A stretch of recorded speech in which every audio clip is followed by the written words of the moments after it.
தை பிறந்ததும் நெற்கதிர்கள் முற்றித் தலை சாய்ந்து பொன்னொளி வீசி அலையாடித் தவழும் செந்நெல் மணம் தென்றலிலே மிதந்து வரும்.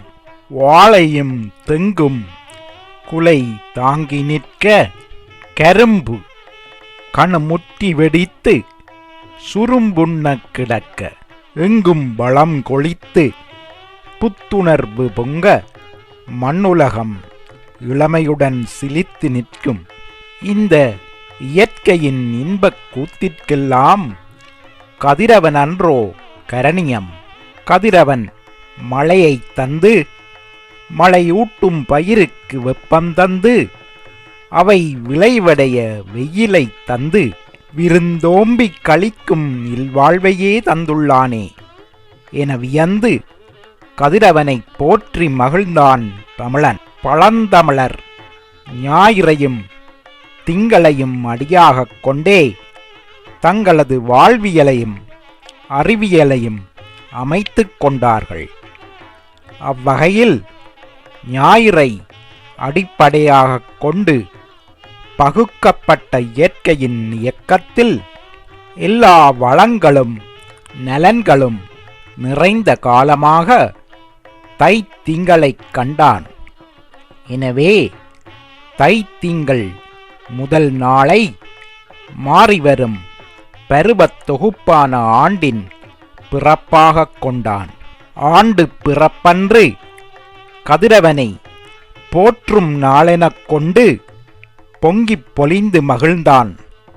அதுவே தைப்பொங்கல். கிழக்கு வெளுத்து வர தமிழர்கள் தங்கள் வீட்டு முற்றங்களில் கோலமிட்டு குலை வாழை நாட்டி செங்கரும்பு கட்டி தோரணம் சூழத் தொங்கவிட்டு வாழையும் மாவும் பலாவும் தந்த கனிகள் படைத்திருக்க மாதுளையும் விழாவும் புலந்திருக்க அவற்றின் நறுமணம் மூக்கினிக்க அடுப்பில் புது மண்பானையில் பசும்பால் பொங்கி வழிய புத்தரிசியை இடுகின்றனர். சுற்றம் சூழ நின்று பொங்கலோ பொங்கல் என்று கூவி களி கூத்தாடுகின்றனர். இது கண்டு அருகிருக்கும் தொழுவங்களில் ஆவினங்கள் தலையாட்டி அம்மாவென அழைக்க கழுத்து மணி கிண்கிணிகள் ஒலிக்க அந்த காலை வேளையிலே இன்பம் பொங்குகிறது. இவ்விழாவின் இனிமைக்கு இனிமை கூட்டும் விருந்தோம்பல் சிறக்க வேண்டியதெல்லாம் நிறைந்த இந்நாளே தைப்பொங்கல். தைப்பொங்கல் என்பது இன்பம் பொங்கும் விழாவின் தொடக்க நாள், புத்தாண்டு முதல் நாள், உழவர்களின் உழைப்பின் பயன் விளைந்திருக்கும் நாள்.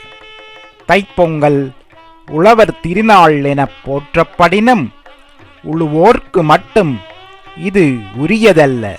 புலவர்க்கும் சரி, மறவர்க்கும் சரி, எவ்வகை தொழில் புரிபவர்க்கும் சரி, உழைத்து வாழும் மக்களது நன்னாளே தைப்பொங்கல் நாளாகும்.